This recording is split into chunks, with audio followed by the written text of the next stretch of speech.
Muy buenas noches en México, muy buenos días en Camboya.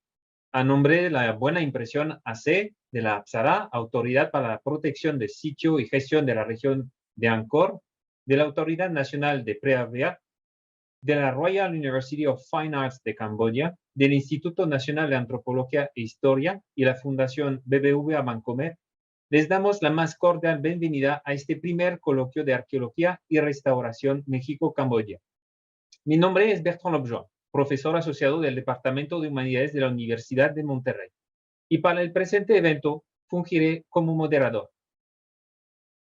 Esta conferencia será dictada en español y les proponemos interpretación simultánea disponible en los idiomas Khmer e inglés. Para seleccionar el idioma de su preferencia, dé clic en el botón de interpretación localizado en la parte inferior de su pantalla de Zoom. Ese botón tiene la forma de un globo terráqueo. Seleccione luego el idioma correspondiente. Para cancelar la voz original del locutor, dé clic sobre la opción Silenciar el audio original. A los panelistas presentes les pedimos apagar sus cámaras y silenciar su micrófono para facilitar el buen desarrollo de nuestras actividades. El botón de Q&A, preguntas y respuestas, les permitirá externar sus dudas y preguntas para el expositor. Por otra parte, está disponible para todos la herramienta de chat para que puedan externar sus comentarios. Todo será recopilado por el equipo de moderación de este evento y se comunicará a los intervinientes al fin de la conferencia. Ahora cedo la palabra al maestro Fernando Aceves Humana, quien supo juntar energía, voluntades e investigadores para este encuentro histórico y nos dará una presentación de las diferentes autoridades binacionales que nos acompañan hoy. Buenas noches a todos, buenos días, Camboya. Bueno, yo tuve la oportunidad de conocer Camboya y me marcó de por vida. Cada sitio arqueológico tiene un ambiente particular y cada sitio tiene sus propias características y hay una similitud que no entendemos bien que une varias coincidencias, sobre todo pues el tipo de suelo, el tipo de clima, que permitiría intercambios arqueológicos con México que lleva 100 años de continuidad.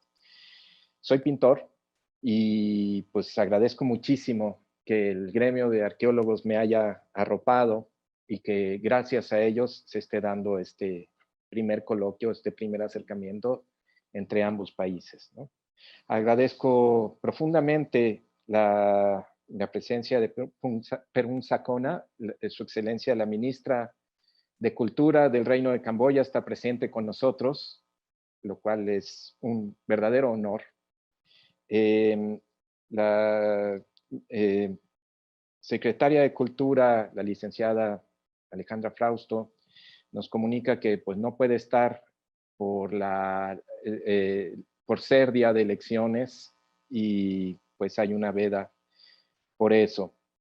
De todas maneras, pues está presente con nosotros. Quiero agradecer también la presencia del antropólogo Diego Prieto, director general del Instituto Nacional de Antropología e Historia, que nos va a acompañar.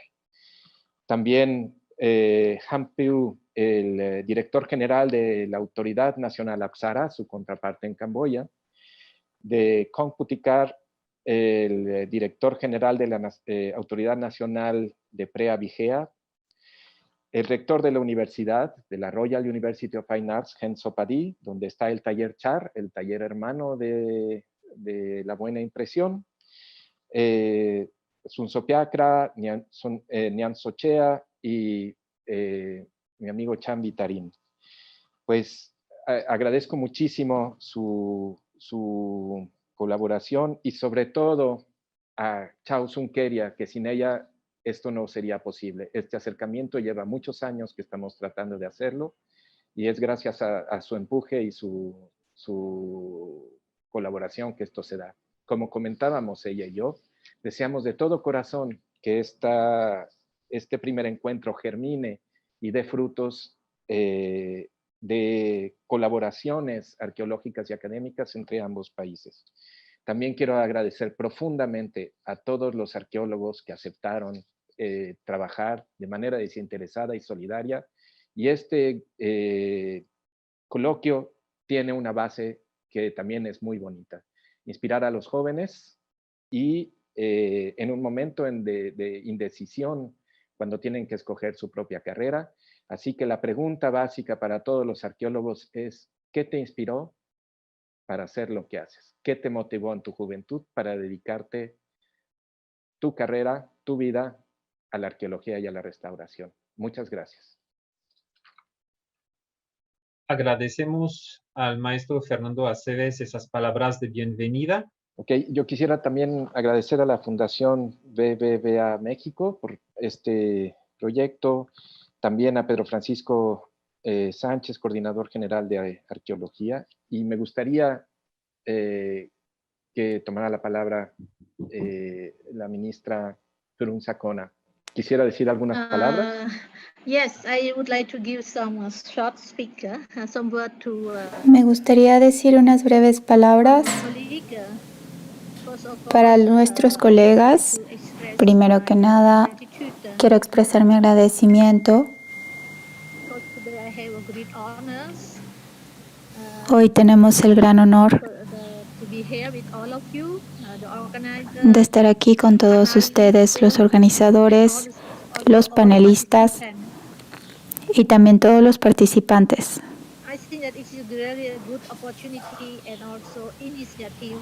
Es una gran oportunidad e iniciativa el hacer un encuentro entre México y Camboya para compartir conocimientos en el ámbito de la arqueología.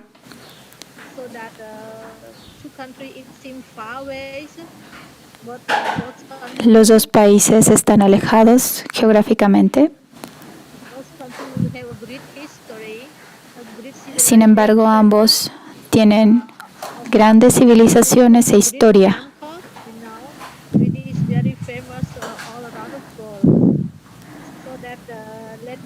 Sitios famosos a nivel mundial. Permítanme decir a nombre del ministro y de nuestro gobierno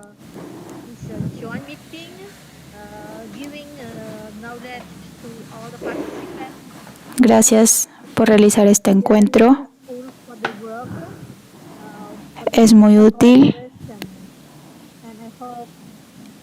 y para la cooperación a futuro entre ambos países. Espero que este tipo de encuentros se realicen nuevamente para el beneficio de la futura generación. Muchas gracias a los organizadores, a todos, a los panelistas, a los participantes. Les deseo lo mejor y que sea una conferencia exitosa. Gracias. Thank you. Thank you very much.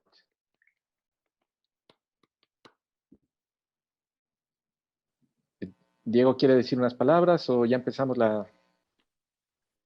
Sí, cómo no, Fernando, con mucho gusto. En primer lugar, agradecer mucho la invitación que me hicieras, aun cuando venía en camino desde Oaxaca, que es precisamente el estado, la región de la República donde vive Fernando y donde tiene el colectivo Tequio, La Buena Impresión, AC, que ha sido gran impulsora de este primer coloquio de arqueología y restauración México-Camboya, que confío no sea el único, sino sea el primero de una serie de coloquios y encuentros crecientemente más intensos, más fructíferos y provechosos sin duda para el conocimiento del pasado y el presente de estos dos grandes pueblos que son Camboya y México. Con un saludo muy especial y cariñoso para la doctora Fon Sacona, excelentísima ministra de Cultura del Reino de Camboya, y también un saludo para el doctor Han Peu, director general de la Autoridad Nacional Apsara, para la protección y salvaguardia de Angkor y de la región de Angkor del Reino de Camboya. Me parece que, sin duda alguna, México y Camboya compartimos un conjunto de circunstancias que nos unen. Ambos somos países que nos ubicamos en territorios que constituyeron la cuna de civilizaciones originarias, centros de origen y domesticación de especies vegetales y animales que alimentaron a regiones enteras del planeta, civilizaciones que siguen presentes y vivas, pero que tienen que dejar atrás, por supuesto, un pasado de colonialismo, de dominación y de invisibilización por parte de los centros del poder mundial. Ambos territorios, ambos países, ambas naciones hemos sufrido los embates del colonialismo y hemos recibido intervenciones extranjeras numerosas y complicadas frente a los cuales hemos tenido que defender soberanía e independencia. Precisamente en este año, México conmemora los 200 años de su independencia en relación con el Reino de España y de la conformación del nuestro como un país independiente y soberano, pero que a lo largo del siglo XIX y todavía en las primeras décadas del siglo XX sufrió intervenciones extranjeras que pusieron en cuestión su soberanía y la capacidad para decidir sus destinos. Ambos países también hemos sufrido los estragos de guerras y conflictos internos y estamos construyendo países que buscan un futuro mejor, una vida en paz y relaciones hermanas con los demás países del mundo. Es muy importante que este coloquio sea el punto de arranque del fortalecimiento de las relaciones culturales, de las relaciones amistosas y de la cooperación en general con el hermano pueblo de Camboya. Quiero saludar particularmente a los colegas mexicanos que se suman a este coloquio, el doctor Sergio Gómez Chávez, que iniciará con la primera conferencia magistral, el doctor Raúl Barrera, del programa de arqueología urbana, que está trabajando precisamente en la recuperación de la memoria de México Tenochtitlan, ciudad capital del estado mexica, del imperio de la Triple Alianza, que precisamente hace 500 años cayó bajo los embates de los conquistadores españoles y de sus aliados indígenas. También estará con nosotros nuestra querida colega Nelly Robles, que trabaja intensamente en toda la región oaxaqueña, pero muy particularmente en Monte Albán y Atzompa.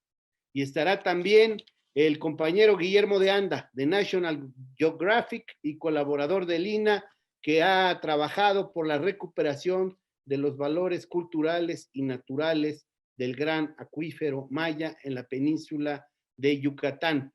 Y también, sin duda, Yareli Haidar, compañera del Instituto de Investigaciones Estéticas de la UNAM, experta en ciencia de materiales, quien ha colaborado mucho en la definición de estrategias de conservación y restauración de los bienes arqueológicos, y también saludar a los colegas camboyanos que nos enriquecerán con sus experiencias en la tarea de investigación arqueológica y de conservación de sitios y monumentos arqueológicos, muy en particular el Parque Angkor, el Gran Reino de Angkor Wat en Camboya. En particular a Pem Sam Wen, a Sutin Kim, a Ea Darit, que lo acabamos de ver, por supuesto, y también a Q Chan, y sin duda alguna a la gran impulsora de este primer coloquio, la querida doctora Keria Sun. Confío entonces en que este primer coloquio sea el punto de arranque de una enorme colaboración entre las ciencias de la arqueología, la conservación, restauración y la antropología de Camboya y México. Enhorabuena. Y ahora, en presencia de las autoridades de ambos países, me es grato compartir con ustedes una breve semblanza del doctor Sergio Gómez Chávez. El doctor Sergio Gómez Chávez es director del proyecto Ciudadela y del proyecto Tlalocan a cargo de la exploración del túnel bajo el templo de la serpiente emplumada en Teotihuacán. Es egresado de la Escuela Nacional de Antropología e Historia en México. Es profesor investigador de tiempo completo en el Instituto Nacional de Antropología e Historia. Ha publicado casi un centenar de artículos en México y el extranjero que abordan aspectos sobre el sistema de escritura y la lengua en Teotihuacán, la producción artesanal especializada, la organización espacial de los barrios, el juego de pelota, los grupos étnicos residentes en Teotihuacán y la protección del patrimonio arqueológico e histórico de México. Durante varios años fue profesor en la Escuela Nacional de Antropología e Historia. En 2005 y 2006 realizó estancias académicas y de investigación en la Sorbona, París 4, y la Escuela de Altos Estudios en Ciencias Sociales de Francia. Desde 2002 dirige el proyecto Ciudadela y el proyecto Tlalocan. En 2005 recibió el premio Teotihuacán a la mejor investigación. En 2015, la Academia de Ciencias Sociales de China le entregó el Field Discovery Award, premio al mejor descubrimiento arqueológico del mundo. Ha dictado conferencias en museos y universidades en Estados Unidos, Francia, Alemania, Japón, Dinamarca, Puerto Rico, España, Canadá, El Salvador y China. Ha sido profesor invitado y conferencista de la Universidad de la Sorbona en París, Francia, la Universidad de Harvard, la Universidad de Copenhague en Dinamarca, la Universidad de Aichi en Japón y el Centro David Rockefeller, entre otras. Bienvenida, doctor Sergio Gómez Chávez. Adelante. Nuevamente, muchas gracias. Y mi presentación girará en torno a lo que ha sido la arqueología y la conservación en Teotihuacán, uno de los sitios arqueológicos más importantes e impresionantes que tenemos en México. Trabajo en Teotihuacán desde hace más de 40 años y a lo largo de mi presentación quiero tratar de expresar cuál es el sentimiento, cuál es la emoción y cuál es el compromiso que tenemos los arqueólogos mexicanos para trabajar, por trabajar en un lugar como este, un lugar excepcional que tiene muchas vertientes y muchas posibilidades para la investigación arqueológica. Primero que nada, tengo que ubicar a nuestros amigos de Camboya y a quienes están muy lejos, ¿dónde se encuentra Teotihuacán? Teotihuacán se encuentra en lo que es el altiplano central del territorio mexicano. Para que se ubiquen, está apenas a 45 kilómetros de lo que fue la gran Ciudad de México.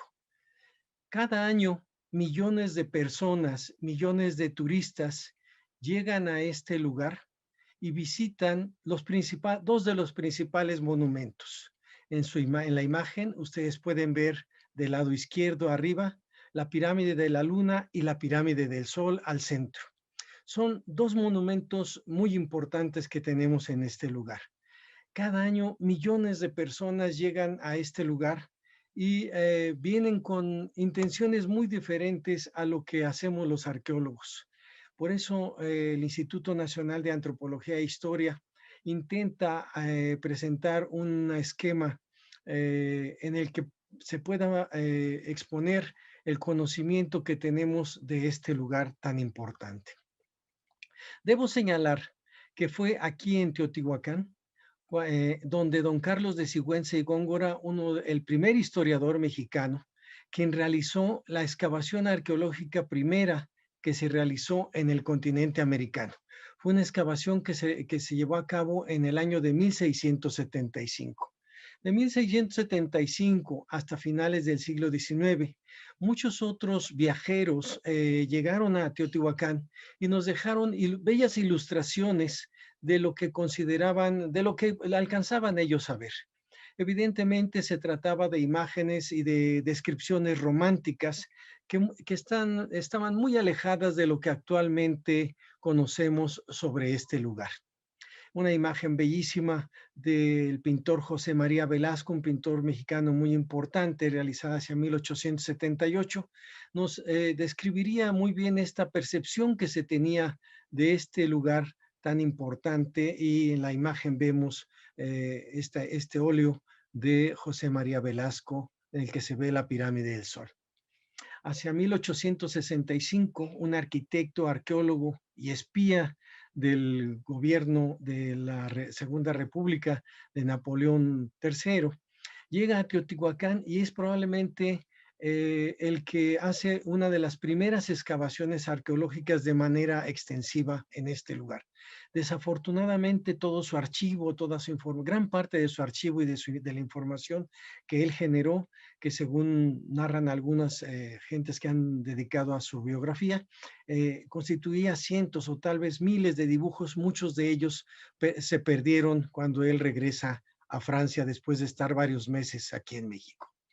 Pero es hasta 1895 cuando precisamente comienzan a llevarse a cabo las excavaciones ya de manera oficial en el sitio arqueológico de Teotihuacán. Y correspondería a un arqueólogo mexicano que llevaría a cabo la exploración de lo que era la pirámide, lo que es la pirámide del Sol en Teotihuacán. Esta exploración se llevó a cabo por instrucciones del presidente entonces mexicano, don Porfirio Díaz, precisamente para conmemorar el primer centenario de la independencia de México.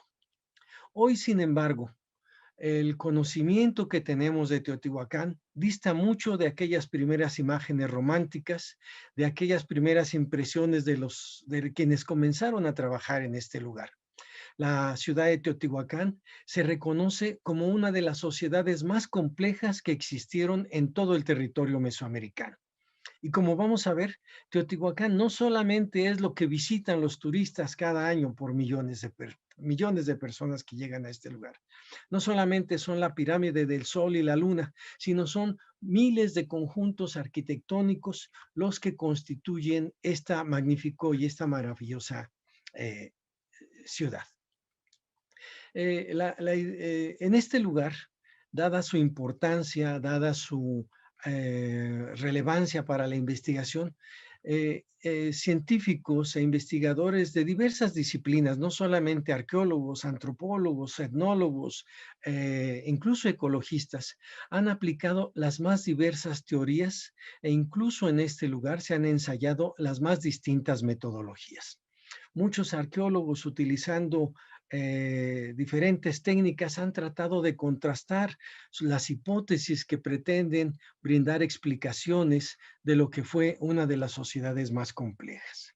Sin embargo, en la actualidad, los arqueólogos estamos recurriendo a nuevas tecnologías para precisamente tener una percepción mucho más científica, analítica, de lo que son los materiales que nosotros encontramos cuando hacemos una excavación. Y esto permite, de una u otra manera, reforzar muchas de las ideas, de las interpretaciones, de las hipótesis que nosotros planteamos. Las nuevas tecnologías nos permiten precisamente tener un conocimiento mucho más cercano de lo que fue la realidad en Teotihuacán. Pero de esta misma manera ha ocurrido en el caso de la restauración. En el campo de la restauración se han utilizado distintas metodologías y se han aplicado los más diversos materiales. Y quienes se han dedicado a esta tarea han cambiado y han aplicado las distintas tendencias de la restauración, que han sido desde la reconstrucción total, como vemos aquí en esta imagen, en uno de los conjuntos que se conoce como el Palacio de Quetzal Mariposa, hasta otros trabajos que son los que se desarrollan en la actualidad, en los que se trata de hacer la mínima intervención. En estas imágenes ustedes pueden ver cómo es que hasta los años 60 se llevaban a cabo trabajos de reconstrucción de los edificios. En la actualidad son trabajos que están sancionados a nivel internacional, y los restauradores junto con los arqueólogos tratan de evitar llevar a cabo la reconstrucción y estamos tratando de utilizar materiales muy similares o lo más parecidos a los originales, porque entendemos que la reconstrucción de los edificios los afecta porque hacen que pierdan precisamente esta dimensión histórica de lo que es un monumento arqueológico. En este sentido, tenemos que preguntarnos, ¿cuál es la importancia de Teotihuacán para la investigación? Este sitio es importantísimo y es fundamental porque muchos investigadores reconocen en este lugar la oportunidad de investigar aspectos sobre el origen de las clases sociales, el surgimiento del Estado, las formas de gobierno y cuál era el papel de las instituciones. También los arqueólogos y otros investigadores sociales están interesados en Teotihuacán porque podemos investigar cuáles eran aspectos sobre los sistemas de producción, su impacto en la demografía y en el medio ambiente. Más que en ningún otro lugar, Teotihuacán es el sitio clave para abordar y estudiar lo que es el urbanismo y el espacio construido como un producto social. También los arqueólogos estamos interesados en estudiar los sistemas de pensamiento religioso y la cosmovisión, no solamente de Teotihuacán, sino de las culturas en general mesoamericanas. Los estudios dedicados a la comprensión, a la antropología física, son muy importantes porque nos han permitido entender cuáles son las condiciones de vida de la población, su impacto en la salud, las enfermedades que padecía la gente y cuáles eran los patrones de consumo. Finalmente, los arqueólogos reconocemos que Teotihuacán, por su magnitud, por su complejidad, por su antigüedad, es un referente para la comprensión de los procesos que han dado lugar a la historia y al desarrollo de la humanidad misma. Para ubicarnos un poquito en el tiempo, podemos señalar que Teotihuacán comienza hacia el año 400 antes de Cristo. Para 400 antes de Cristo o antes de nuestra era, es cuando comienzan a llegar pequeñas comunidades a poblar lo que es el Valle de Teotihuacán. Sin embargo, es entre el año 100, 150 de nuestra era y el 550 o 600 de nuestra era, cuando Teotihuacán alcanza su máximo desarrollo y apogeo. Hacia el año 700, 750 después de Cristo, de nuestra era, Teotihuacán sufre problemas de tipo social, económico, que llevan a que la ciudad sea abandonada y destruida muy probablemente por sus propios habitantes. Hoy en la actualidad contamos con un plano de lo que fue el antiguo complejo urbano. Cada uno de estos pequeños cuadros que ustedes ven en la imagen representan los diferentes conjuntos arquitectónicos con los que contaba la ciudad. Una ciudad que tuvo una extensión de cerca de 23 kilómetros cuadrados y estuvo conformada por más de 2,000 conjuntos arquitectónicos. Estoy marcando aquí lo que sería el área de la pirámide de la Luna, la pirámide del Sol, que se unen junto con la ciudadela y uno de los conjuntos más importantes que se supone era el mercado de la ciudad, mercado principal de la ciudad, por una gran avenida procesional. La ciudad estaba integrada por barrios y entre ellos encontramos también el barrio Maya y otros barrios ocupados por distintos grupos étnicos. Obras hidráulicas monumentales construidas para el desagüe y el manejo de las aguas pluviales nos dan muestra del manejo que tenían los teotihuacanos sobre ingeniería hidráulica. No solamente tenían todo un sitio, la ciudad contaba con un sistema de drenaje realmente impresionante, sino había todo un sistema de abastecimiento de agua para el uso cotidiano, para distintas actividades que se realizaba por medio de pozos artesianos. Ustedes pueden ver en la imagen cómo todas estas construcciones representadas en este plano mantienen una orientación, la misma orientación, que es una orientación de 15 grados, 17 minutos desviado al este del norte.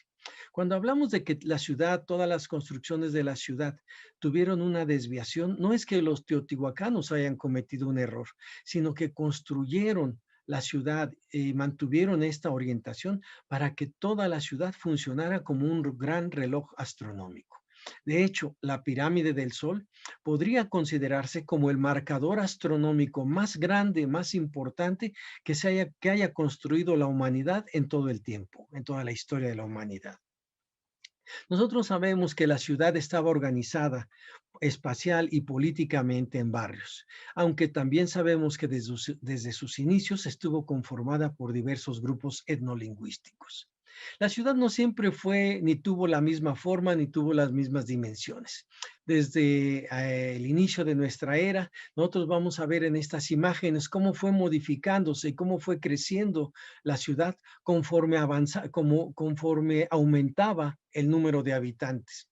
Al inicio de nuestra era, la ciudad probablemente tuvo una extensión de 17 kilómetros cuadrados y probablemente hasta 50,000 habitantes. En la fase Metepec, que es una de las fases finales de Teotihuacán, la ciudad llegó a tener hasta 22.5 kilómetros cuadrados y probablemente entre 150 y 175,000 habitantes. Para nosotros son números muy pequeños porque nuestras ciudades considera números mucho más grandes de millones de personas. Pero para esa época, muy pocas ciudades, muy pocos asentamientos, no solamente en el continente americano, sino en el mundo, llegaron a tener una población tan grande y tan concentrada en un mismo lugar. En esta imagen ustedes pueden ver algunos de los 3 principales complejos arquitectónicos que tuvo el conjunto urbano, y estoy marcando también lo que sería una de las obras hidráulicas más importantes, que es el Canal del Río San Juan, una obra impresionante. Vemos la Calzada de los Muertos. En la parte de arriba podemos observar lo que era el área que conforma el complejo arquitectónico de la Pirámide de la Luna, el complejo de la Pirámide del Sol, y un poco más al sur, después del río San Juan, el canal del río San Juan, lo que sería el complejo arquitectónico de la Ciudadela. Esta es una imagen de la Pirámide de la Luna, un edificio que tiene 145 metros por lado y alcanza, en la actualidad, tiene una altura de 45 metros.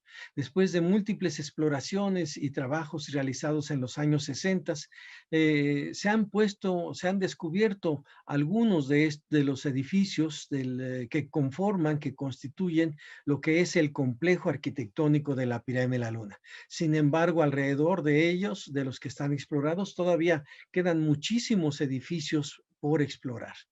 El complejo arquitectónico de la Pirámide del Sol, representado el edificio principal precisamente por este gran basamento, que tiene 210 metros de lado y en la actualidad una altura de 65 metros. Múltiples edificios alrededor debieron conformar este complejo arquitectónico, que es uno de los 3 más importantes que tuvo la ciudad. Finalmente, al sur está el complejo arquitectónico de la Pirámide de la Ciudadela, en el que tenemos al centro, como el edificio principal, el templo de la serpiente emplumada. Un edificio que anteriormente, se le ha dado durante mucho tiempo distintas interpretaciones. Sin embargo, en la actualidad nosotros pensamos que es un edificio que fue dedicado para conmemorar el inicio del tiempo mítico, el inicio del calendario de la cuenta de los días. Es uno de los edificios más emblemáticos, más importantes que tenemos, no solamente en Teotihuacán, sino también en México. Teotihuacán fue el mayor centro de intercambio, producción y consumo de toda clase de bienes que existió en Mesoamérica. Objetos como estos se fabricaban en los distintos talleres que tuvo la ciudad, en los cientos de talleres que existieron en la ciudad y que generaban una riqueza realmente impresionante, que fue con lo que se logró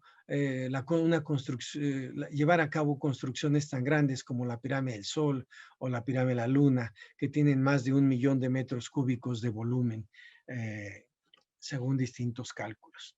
Los arqueólogos hemos reconocido que la obsidiana tuvo un papel fundamental en la economía de Teotihuacán. Se han reconocido la existencia de más de 400 talleres que se dedicaban a la producción de obsidiana, un recurso cuyos yacimientos se encuentran muy cerca de lo que fue Teotihuacán y que seguramente los teotihuacanos controlaban estos yacimientos, donde se extraía la obsidiana. A nivel local y regional, en la distribución e intercambio de este recurso, de estos objetos que se manufacturaban en la ciudad, tuvo seguramente un impacto muy importante para la economía de la ciudad. Algo que nos sorprende, sin embargo, es la escasa o la limitada tecnología que emplearon las culturas mesoamericanas y particularmente en Teotihuacán, donde la mayoría de las herramientas son de hueso y de piedra. Debemos reconocer y recordar que hasta mucho tiempo después de que Teotihuacán desapareció, se comenzaron a utilizar los metales en Mesoamérica. Pero durante la época de apogeo de Teotihuacán y muchas otras culturas, las herramientas básicamente eran de piedra, de hueso, de madera, y no se utilizaron los metales en casi toda la época prehispánica. El escaso desarrollo tecnológico de todas estas culturas se vio compensado por un eficiente aprovechamiento de la fuerza de trabajo. Es una de las explicaciones que damos a cómo con una tecnología tan limitada lograron avances tan importantes. Nosotros conocemos cuál es el proceso de construcción, hablando en términos de la arquitectura, de los volúmenes, para la construcción de los volúmenes de las pirámides o los basamentos piramidales. En esta imagen ustedes pueden ver de manera muy esquemática cuál es el proceso que se seguía conformando una especie de cajones que se rellenaban con tierra y piedra para formar los volúmenes que dan forma a los distintos basamentos. Y reconocemos cuáles las características de la arquitectura monumental de los basamentos. Un elemento fundamental es que distingue a la arquitectura teotihuacana, es el talud y el tablero, que lo podemos ver aquí en estas partes. La parte inclinada corresponde al talud, el tablero formado por una serie de molduras que enmarcan un espacio remetido, y como las escalinatas que permitían el acceso a la parte superior está limitada por lo que los arqueólogos identificamos como alfardas.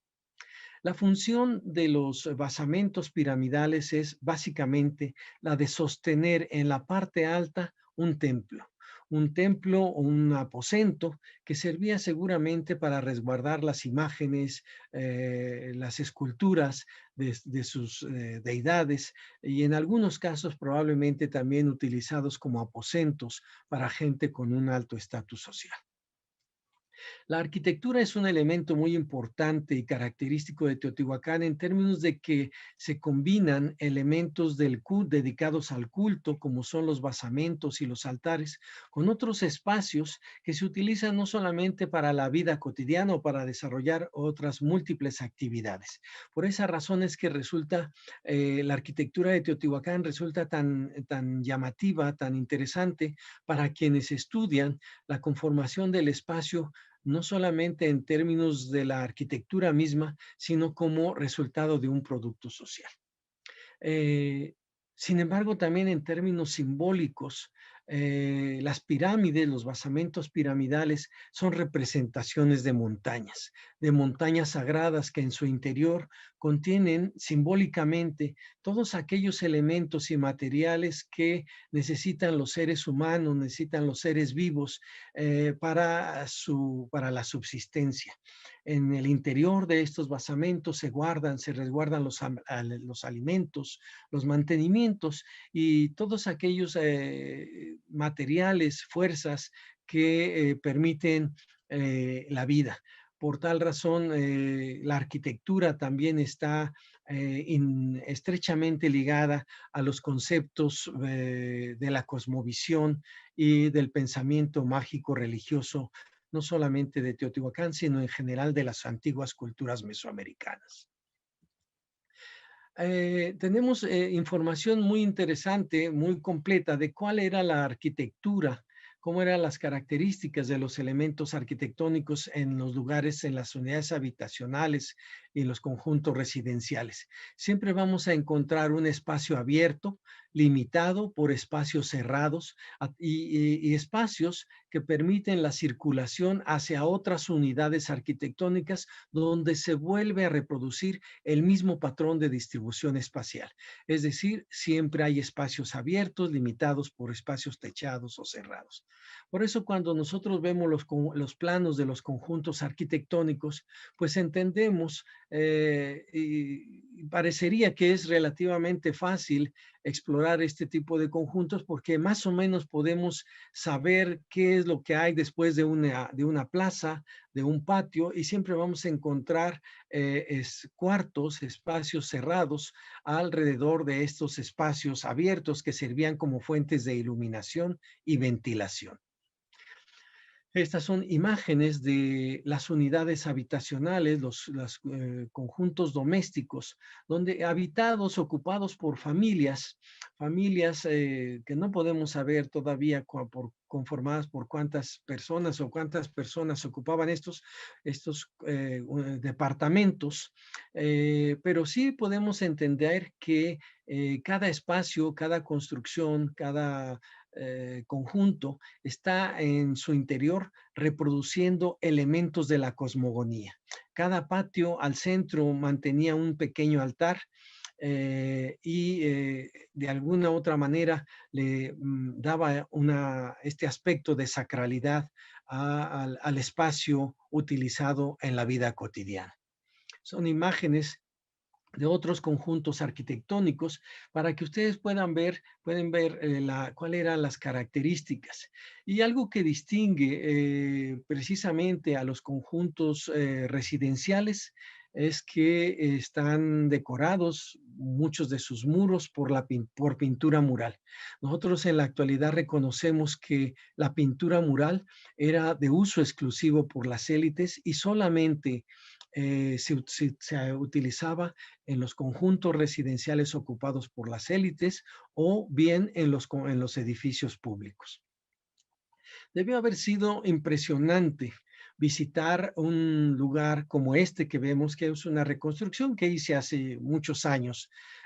Para nada se asemejaría a las reconstrucciones que se utilizan en la actualidad con las tecnologías más recientes, pero quise mostrarla para que ustedes tuvieran una idea de cuál sería esta percepción de entrar a estos espacios en los que tenemos los patios y cómo a través de las esquinas o de otros podemos ingresar a otros espacios techados en los cuales estaban decorados con diversos motivos, todos ellos siempre motivos religiosos, motivos que hacen alusión a los grupos que ocupan estos conjuntos y que seguramente su función era la de reforzar la identidad de quienes ocupaban los conjuntos. Algo que nos sorprende de Teotihuacán es un elemento que conocemos como la superposición arquitectónica. En la parte de abajo ustedes pueden ver los restos de una etapa, de una época, cómo fue destruida para encima de ella construir o prácticamente el mismo edificio y a veces con motivos diferentes, muchas veces con las mismas dimensiones, pero con elementos iconográficos, decorativos que eran diferentes.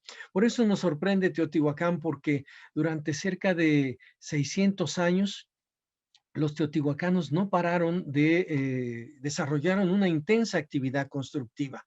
Y hay que considerar que no existían animales de carga, tampoco utilizaron la rueda como medio de transporte para acarrear materiales. El transporte de millones y millones de metros cúbicos de materiales se realizaba únicamente en la espalda, cargando los materiales con una cosa que se llama mecapal. Aquí podemos ver nada más para señalar esto, cómo es que los edificios en su interior contienen diversas superposiciones. En el caso de la pirámide de la Luna, el arqueólogo Rubén Cabrera y Saburo Sugiyama han reconocido que hay distintas superposiciones. De hecho, la que nosotros podemos visitar o ver cuando visitamos Teotihuacán correspondería a la sexta superposición. De la última, de la número 7, prácticamente no queda mucho. Este es un plano de lo que es fue un barrio que tuve oportunidad de explorar junto con el arqueólogo Rubén Cabrera.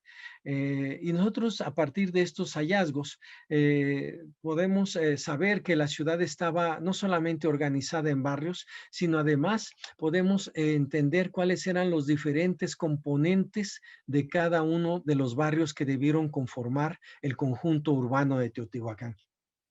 Cada barrio debió contar con una plaza pública y con edificios de carácter, donde se llevan a cabo actividades de carácter institucional, como el templo del barrio, otros donde se desarrollan actividades probablemente de gobierno, en fin, los conjuntos residenciales ocupados por la élite, que se distinguen precisamente por la pintura mural que ornamentan sus muros, y los conjuntos habitacionales donde está residiendo la gente que se dedica a la producción de diferentes bienes artesanales. Nosotros sabemos que para la fase Patlachique, entre 200 y el inicio de nuestra era, Teotihuacán ya tenía una población de cerca de 40,000 personas. En esta parte estoy ubicando a Teotihuacán, pero en esa época todavía existía una ciudad al sur de la Cuenca de México con la cual Teotihuacán competía en muchos sentidos. Teotihuacán en ese momento era solamente parte de una red de vínculos económicos y sociales que permitían el intercambio y la distribución no solamente de bienes, sino también de ideas y de mantener otro tipo de relaciones.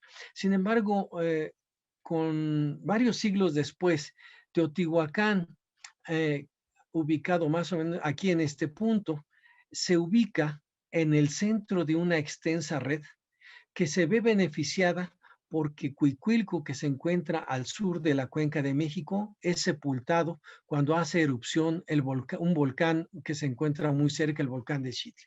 De tal manera que Teotihuacán, el éxito económico, social y político se debe a la integración de esta enorme red de vínculos económicos y sociales que evidentemente trajeron muchos beneficios económicos y políticos para Teotihuacán. Durante muchos siglos, Teotihuacán buscó el abastecimiento de diferentes recursos. Por tal razón, estableció vínculos y rutas que permitían la comunicación y sobre todo lo que buscaba Teotihuacán era una serie de los distintos recursos que sirvieran para el consumo de la población residente en la ciudad. Debo decir que Teotihuacán es un pequeño valle en el que cuenta con muy pocos recursos. De hecho, la mayoría de los alimentos con los cuales se sostenía la población de Teotihuacán eran importados. Distintos cálculos han supuesto que la ciudad de Teotihuacán llegó a tener hasta entre 175,000 y 200,000 habitantes. Sin embargo, el pequeño valle de Teotihuacán pudo solamente mantener en términos alimenticios, de producción de alimentos, solamente hasta casi 40,000 personas. De tal manera que la gran parte de los alimentos que se consumían en la ciudad eran importados. Y hacia lugares más lejanos, como en la zona maya, pues los teotihuacanos estaban en busca de otros recursos que eran utilizados por las élites. Hacia el año 378 después de Cristo, que es una fecha muy importante, Teotihuacán invade la zona maya y conquista una de las ciudades más importantes que existían en ese momento en el área maya. Conquista Tikal. Precisamente los epigrafistas han señalado que un militar de nombre Sillaca, que significa fuego naciendo, había pasado por varios sitios mayas muy importantes antes de llegar a Tikal. Un año después, un personaje muy importante que se llamaba Yaxnun Ayin, primer caimán, así se traduce, quien era hijo de un gobernante de Teotihuacán, era nombrado, era erigido como gobernante de esta ciudad. Casualmente, el gobernante original de esta ciudad había muerto. Se reconoce porque se dicen en los textos que había entrado al agua. Y este personaje que había llegado de Teotihuacán toma su lugar, probablemente conquistando a este lugar tan importante. Rápidamente déjenme decirles que durante mucho tiempo se pensaba que en Teotihuacán no había sacrificios humanos. Nosotros en la actualidad reconocemos que la práctica del sacrificio humano era algo muy extendido que se practicaba a nivel individual, a nivel del grupo doméstico, a nivel del barrio, y también se llevaban a cabo sacrificios masivos en los que seguramente la mayoría de la población podía participar viendo cómo se llevaban a cabo este tipo de sacrificios en el que seguramente quedaron involucrados muchas personas que fueron muertas para dedicarlos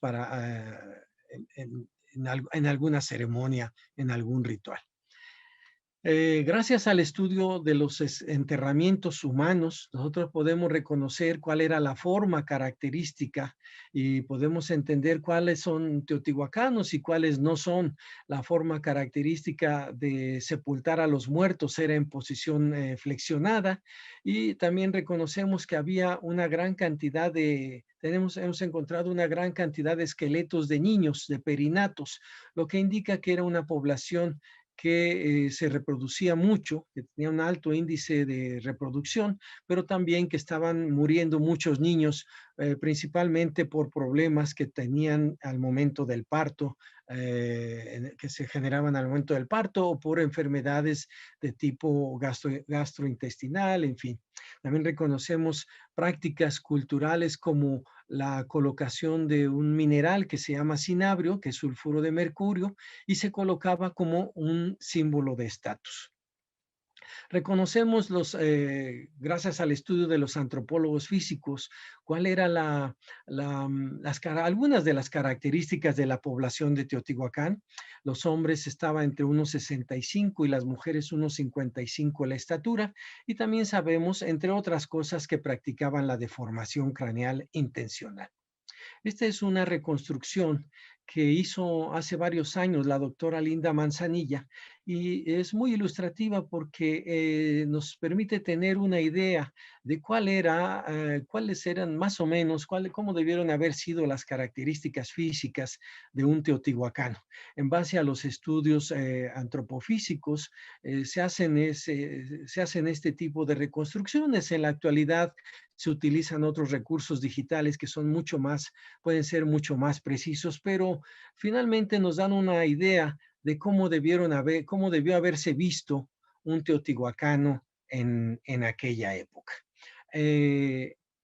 Y creo que la reconstrucción no está tan alejada. Esta es una imagen, la fotografía es de un compañero nuestro de aquí de Teotihuacán, un habitante, y creo que la reconstrucción que se ha hecho por parte de la doctora Linda Manzanilla pues es bastante cercana a lo que debió haber sido un Teotihuacán.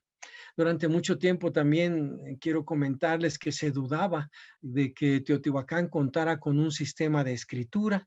Nosotros tuvimos la oportunidad, cuando trabajamos con el maestro Rubén Cabrera, de descubrir una serie de glifos que corroboran que precisamente en Teotihuacán se conocía y se utilizaba un sistema de escritura que perduró durante muchos siglos y que probablemente sea muy similar al que se utilizaba en los códices para épocas posteriores. Hasta aquí hemos hecho un recorrido muy rápido sobre lo que conocemos de Teotihuacán. Evidentemente tendríamos que tener mucho más tiempo para hablar de todo lo que conocemos, como de todo el conocimiento generado, sobre todo en los últimos 50 o 60 años en que se ha desarrollado la investigación ya de manera más sistemática y utilizando otros métodos, otras técnicas. Ahora voy a pasar rápidamente a hablar de la exploración que llevo a cabo desde hace 13 años en el túnel bajo el Templo de la Serpiente Emplumada. Esta investigación comenzó porque el Templo de la Serpiente Emplumada, este edificio tan emblemático, tan importante que tenemos en Teotihuacán, comenzó a mostrar severos daños. Esto me llevó a plantear el problema y buscar la identificación de las causas que estaban ocasionando el deterioro al edificio. Así que convoqué a una serie de especialistas, de colegas de distintas especialidades, de distintas instituciones, tanto de México como del extranjero, y para analizar el problema y brindar una solución a este grave problema de conservación. Estando trabajando en la atención a los problemas de conservación del Templo de la Serpiente Emplumada, el día 2 de octubre del año 2003 se origina un hueco frente al edificio adosado al que cubre al Templo de la Serpiente Emplumada, atado a una cuerda, y es cuando descubro que existe un túnel que corre por debajo del templo.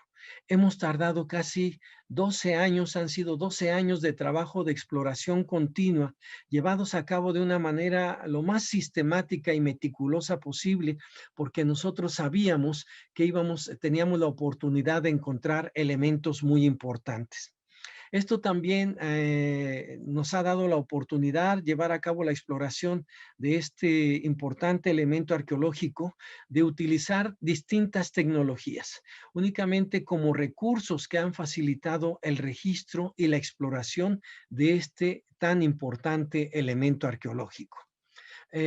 Han sido casi 12 años de trabajo continuo en el cual hemos tenido que ir nosotros adoptando distintas estrategias para llevar a cabo a buen término esta exploración, y finalmente la intención es poder brindar una explicación plausible, una explicación científica de todo lo que hemos encontrado y del significado que le dieron los teotihuacanos a este conducto subterráneo.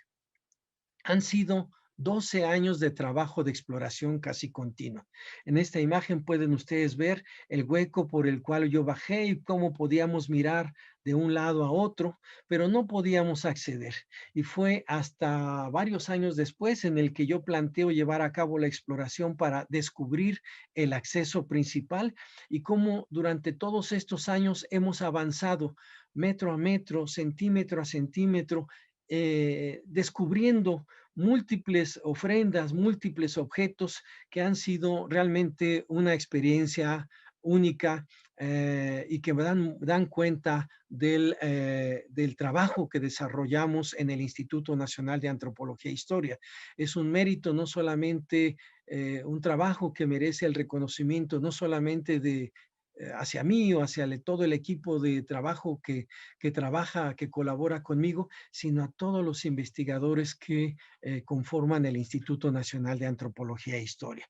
Esta es una pequeñísima muestra de los más de 120,000 objetos localizados hasta ahora que dan cuenta de la riqueza y la importancia de esta exploración arqueológica.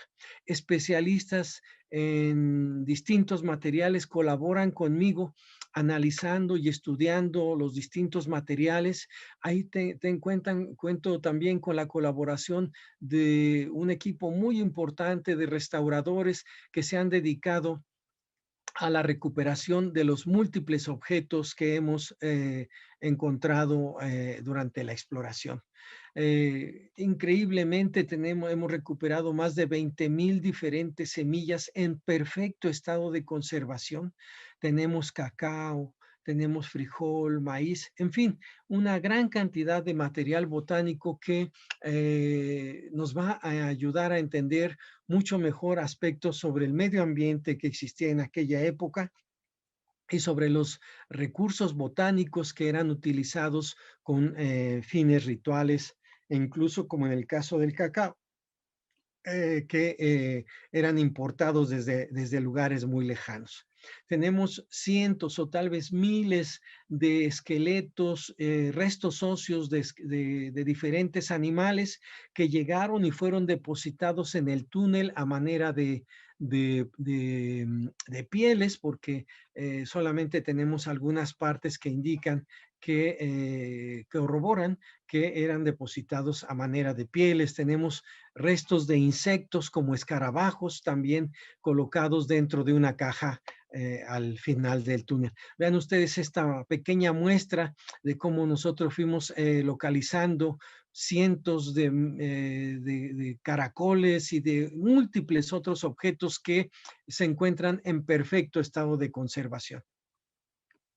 Finalmente, cuando nosotros llegamos al final del túnel, encontramos 4 extraordinarias esculturas en las cuales, cuya interpretación estamos trabajando, aunque tenemos ideas sobre cuál podría ser el simbolismo y significado de estas magníficas esculturas que, como ustedes pueden ver, se trata de la representación de 3 mujeres que van vestidas, llevan su falda, una especie de capa, que shkeme le llamamos en México, y un personaje masculino que es mucho más pequeño que las mujeres representadas en piedra verde. Mi propuesta inicial es de que estas son la representación en piedra de los ancestros fundadores de Teotihuacán, porque todos ellos cargan los bultos, cargaban a la espalda los bultos en los cuales se portaban los elementos que servían para hacer la magia y la adivinación. Son estas personas que tienen el don de la geomancia y que son las que les permite ubicar el lugar sagrado donde se debe de colocar las 3 piedras donde se levanta el primer altar y debió comenzar la vida sedentaria. Finalmente, no me resta sino señalar que este trabajo que desarrollo no es solamente soy yo, sino es un equipo muy grande de colaboradores, son técnicos en restauración, muchachos que se han capacitado, que han participado en la exploración y cada uno asignado a una tarea específica. Finalmente me ha pedido Fernando que hable un poco acerca de por qué soy arqueólogo. Déjenme decirles que llegué a Teotihuacán cuando tenía apenas 19 años. Hoy tengo 60 años, 2/3 partes de mi vida he trabajado en este impresionante, magnífico lugar. Yo antes de de estudiar arqueología, de ser arqueólogo, tuve la oportunidad de estudiar psicología. Y cuando tuve este primer encuentro con la arqueología, pues me di cuenta de que finalmente estábamos tratando con aspectos similares, aunque la forma de acceder es diferente. Finalmente estamos tratando de entender aspectos de la cosmovisión, del pensamiento, de la forma de actuar y ser de la gente de antes, de la gente de ahora. Y por esa razón, me considero un arqueólogo, una persona muy afortunada. He tenido mucha suerte porque he tenido posibilidades de acceder a cosas que me dan la oportunidad de acercarme a entender mucho mejor a nuestro pasado y entender el comportamiento del ser humano. Muchas gracias. Muchas gracias al doctor Sergio Gómez que estuvo con nosotros entonces para esta presentación acerca de sus investigaciones en Teotihuacán. Voy a pedir también eventualmente a Fernando Aceves Humana que está con nosotros ahí prender ahí su cámara quizás, y pues ya nos van llegando las preguntas que son varias para el doctor Sergio Gómez, entonces las vamos a replicar ahí en voz alta, haciéndonos el portavoz ahí de quienes nos están escuchando y quienes están participando a este panel. Primera pregunta de parte de Francisca. La pregunta viene siendo Francisca, para hacer completo, Francisca Martínez pregunta, ¿existen más túneles y hay una relación entre el túnel de la pirámide de Quetzalcóatl con las cuevas de la zona? Existe bajo la pirámide del Sol otro túnel descubierto en los años 70. Tiene las mismas dimensiones que el túnel que nosotros hemos explorado. Sin embargo, la diferencia es de que cuando se descubrió en los años 70, prácticamente estaba vacío. Alguien había entrado y probablemente extraído muchos materiales importantes que debieron haber sido depositados ahí. Tanto el túnel de la pirámide del Sol como el túnel de la serpiente emplumada, mi propuesta es que debieron haber sido originalmente depósitos funerarios. Debieron haber funcionado como tumbas de alguien muy importante, probablemente algunos de los gobernantes más antiguos de Teotihuacán, y por alguna razón fueron saqueados. En el caso del túnel de la pirámide del Sol, no tenemos muchos más elementos, tenemos muy pocos materiales que se lograron recuperar.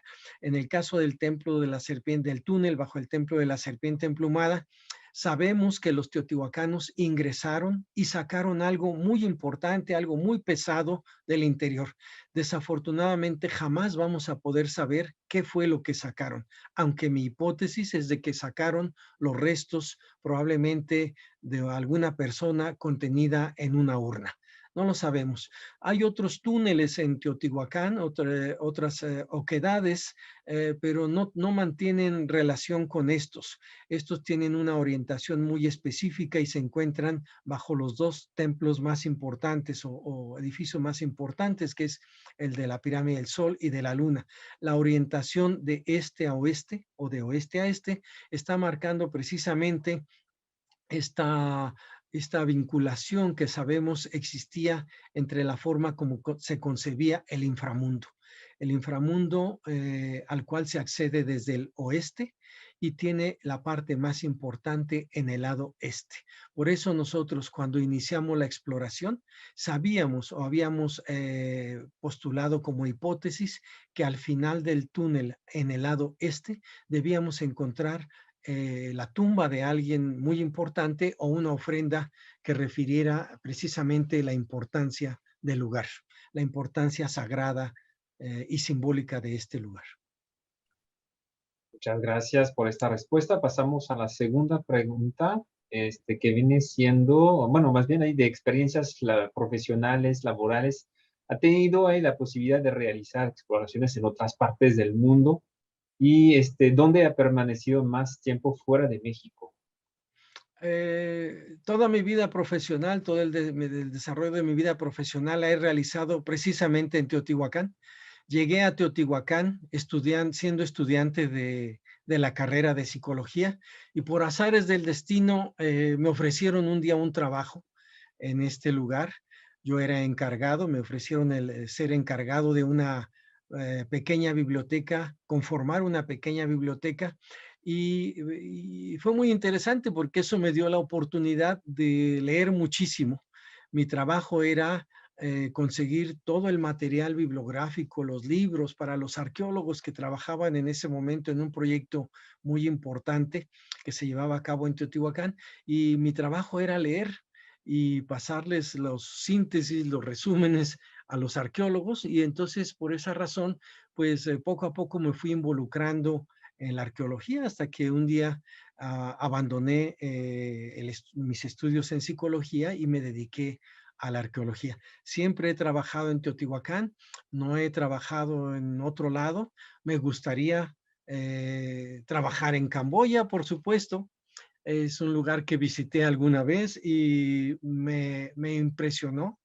Sería muy importante trabajar en otros lugares porque es una manera de nosotros, los arqueólogos, de tener elementos de comparación. Yo creo que es muy interesante saber un poquito el origen de todo esto, ¿no? De saber de cómo se puede desarrollar una carrera de arqueólogo, aun cuando uno haya estudiado otra cosa antes. Muchas gracias, Sergio. Tercera pregunta. Ahí sí, regresando al túnel, ¿qué fecha le han dado a las esculturas que se encontraron en el túnel? ¿Las ofrendas son contemporáneas? Algo que nos ha sorprendido es de que todos estos depósitos se realizaron en un periodo de tiempo muy corto. Nosotros tenemos fechamientos obtenidos por medio del análisis de carbono 14 y la fecha más antigua que tenemos es 70 de nuestra era. De tal manera que la construcción del túnel debió haber sido hacia el inicio de nuestra era. El túnel permaneció utilizándose por cerca de 200 años, 250 años, hasta que finalmente los teotihuacanos deciden clausurarlo y nadie más volvió a entrar ahí hasta que nosotros tuvimos la suerte de encontrar el tiro que nos permitió el acceso a este importante elemento. Entonces, son las fechas que tenemos que seguir trabajando, pero las esculturas y todos estos elementos depositados al final del túnel debieron haber sido colocados entre el año 100 y 150 después de nuestra era. Gracias por la precisión. Pues ahí no veo más preguntas ahí que me van llegando, entonces voy a hacer una pregunta ya también de carácter motivacional, ¿no? Que sea un poquito el tema. Vemos ahí que la situación a nivel global debido al COVID ha complicado muchísimo todo lo que es la exploración arqueológica, lo que es el trabajo arqueológico. México no es exento de esos problemas. ¿Cuáles serían las recomendaciones que podríamos hacer a un joven que quisiera empezar una carrera de arqueología hoy día en México y en Camboya quizás? ¿Cuáles serían ahí los mejores consejos que podríamos dar a esos chavos? No sé si puedo yo dar un consejo, pero se requiere de mucha pasión, mucha paciencia y sobre todo mucho estudio, mucha lectura para poder tener elementos que nos permitan brindar explicaciones científicas plausibles de lo que los arqueólogos vamos descubriendo. Sobre todo el interés por algún tipo de material o algún aspecto en particular. He dirigido algunas tesis de estudiantes de licenciatura y lo primero que les digo es, yo no te voy a dar el tema, tú tienes que buscar y saber qué es lo que te gusta, qué es lo que te apasiona y qué es en dónde podrías tú, de qué manera podrías tú colaborar para entender mejor un aspecto o resolver un problema. Entonces, pues creo que los jóvenes en México tienen mucha oportunidad para desarrollar un trabajo en el ámbito de la arqueología, aunque desafortunadamente las posibilidades de encontrar trabajo a veces son difíciles, pero hay un campo muy amplio para el desarrollo de la investigación arqueológica. Muchas gracias, Sergio Gómez. Voy a pedir pues a nuestros panelistas presentes que vayan prendiendo sus cámaras y vamos a pedir al antropólogo Diego Prieto, director del Instituto Nacional de Antropología e Historia, y pues a la honorable ministra de Cultura de Camboya, la señora Ferun Sakonai, que también está ahí prendiendo su cámara, para eventualmente hacer unos comentarios acerca de la presentación del doctor Sergio Gómez. Por favor, adelante. Empezamos quizás con el antropólogo Diego Prieto. Muy buenas noches, pues ha sido un gusto escuchar, como siempre, a mi queridísimo colega Sergio Gómez, que yo creo que representa de manera muy clara el inmenso trabajo que lleva adelante el Instituto Nacional de Antropología e Historia para el estudio, el cuidado, la protección legal, la divulgación y el disfrute social de nuestro patrimonio arqueológico, histórico y antropológico. El instituto es una gran institución creada hace poco más de 82 años por el Estado mexicano y que tiene mucho que ver con la intención de recuperar en las grandes aportaciones de las civilizaciones que florecieron en nuestro territorio, la explicación de mucho de lo que tiene que ver con nuestra diversidad cultural, lingüística y étnica. La necesidad de que México recupere esta condición pluricultural que muchas veces fue opacada por el colonialismo, por la segregación, por la dominación extranjera y por visiones que resultaban culturalmente excluyentes. Y en ese sentido, yo recuperaría lo que planteó Sergio. Es muy importante que podamos hacer intercambios académicos en terreno y que los colegas de Camboya puedan venir a México a conocer los trabajos que se llevan a cabo en Teotihuacán, en el Templo Mayor, en Monte Albán y Atzompa, en el área oaxaqueña en general, pero también en el sureste, donde ahora estamos llevando a cabo un trabajo inmenso de salvamento arqueológico y de investigación regional de la arqueología y la antropología del área maya mexicana, a resultas de este gran proyecto del gobierno mexicano, que es el que se ha denominado el Tren Maya. En ese sentido, los hallazgos de Teotihuacán son verdaderamente sorprendentes. Teotihuacán es un área fundamental para entender la arqueología mexicana y para entender los desarrollos culturales en toda el área del altiplano mexicano. Sergio habló de cómo desde el siglo XVII empieza en la Nueva España la inquietud por hacer estudios de esta vieja ciudad mesoamericana, pero también habría que reconocer que ya desde el periodo posclásico, hacia los siglos XIV y XV de nuestra era, los mexicas van a Teotihuacán, que es una ciudad ya virtualmente desocupada, aunque seguía habiendo pobladores en mucho menor densidad, y trabajan ahí la idea de que ese es el lugar en donde surgieron sus dioses, porque los mexicas necesitaban un discurso de legitimación para poder construir su hegemonía en la cuenca de México y más allá en la gran parte del territorio mesoamericano. En ese sentido, me parece fundamental que recuperemos este vínculo, porque no quiero desconocer que en mucho la arqueología y la antropología de México se desarrollaron, digamos, muy imbuidos de la necesidad de recuperar la afirmación nacional.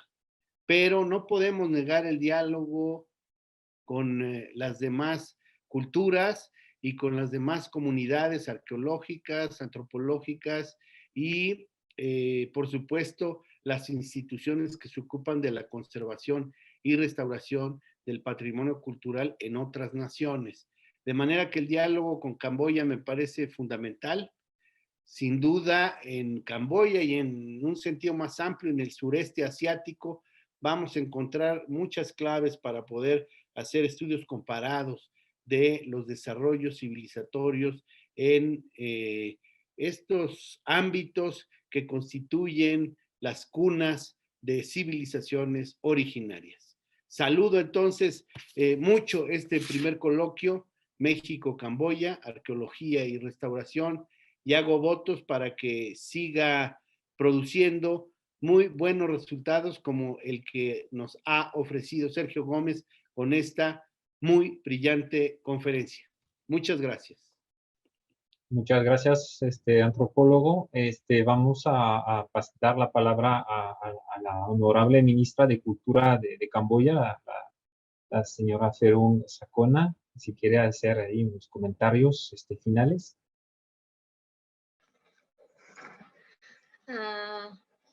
Thank you very much. Dear colleague, I would like just to say that it is very Gracias. Me gustaría interesting work, research decir que estas son investigaciones interesantes, muy valiosos. history, Es valioso compartir el conocimiento de la historia of Mexico and y también hablar de la situación actual from Cambodia. en México. Honestly, I'm not archaeologist. Honestamente, no soy arqueóloga de profesión. Sin embargo, estoy muy interesada en la arqueología. In my head, I wonder how it was built, the pyramid, Mexico, Angkor. Me preguntaba cómo era la arqueología en México, en Angkor. Me imaginaba a nuestros ancestros. Even actually, a lot of researchers work very hard, but we cannot find every question. Los investigadores trabajan de manera muy dura, pero sabemos que no podemos tener todas las respuestas a nuestras interrogantes. Así que estoy muy agradecida por todo el trabajo que ellos hacen y por compartir todo su conocimiento sobre México y Camboya.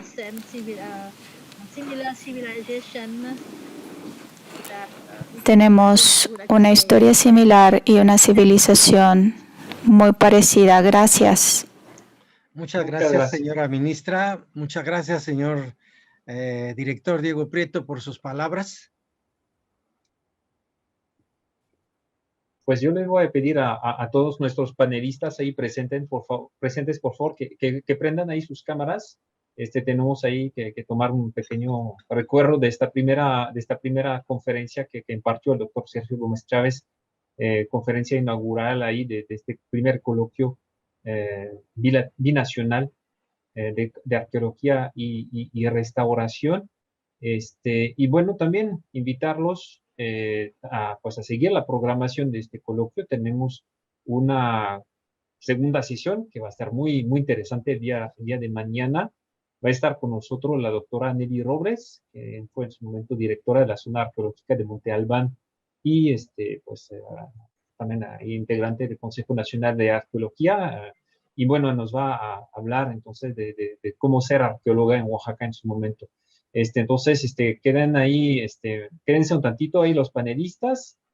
Fernando, no sé si quieres ahí dar unas palabras ahí para cerrar esta primera sesión. Adelante.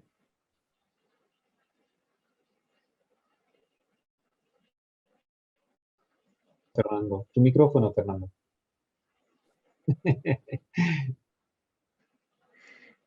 No, pues agradecer a todos los participantes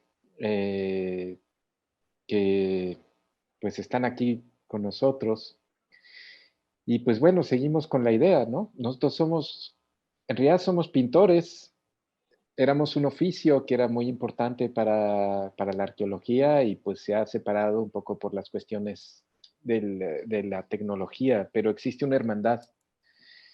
Y yo creo que tanto la labor que nosotros hacemos, que es dibujar de espacios y tratar de representar la naturaleza y sobre todo el ambiente de los sitios arqueológicos, puede dar pie a colaboraciones como estas, ¿no? Yo espero que si se dan intercambios académicos y científicos con Camboya, sea una experiencia tan bonita como la hemos tenido con la Royal University of Fine Arts. Y pues hago votos para que estas oportunidades de las que estoy muy agradecido puedan repetirse y puedan repercutirse también en las nuevas generaciones. Porque eso es lo más importante para nosotros, ¿no? La capacidad de sorpresa de los jóvenes y la capacidad de generar sorpresa de nuestros ancestros. Muchas gracias. Muchas gracias, Fernando Aceves, organizador de este coloquio. Gracias también al señor Quema y pues a Marcela ahí por la traducción simultánea para esta primera conferencia que nos van a acompañar durante los próximos días también. Muchas gracias a toda la gente del colectivo Tequio y les damos entonces cita mañana a partir de las 20 horas para la segunda conferencia de este coloquio. Muchas gracias, excelente noche en México y gran y hermoso día hacia Camboya. Y muchas gracias al equipo. See you later. See you. Good Thank day you for very much. Cambodian. You just start working now. Okay.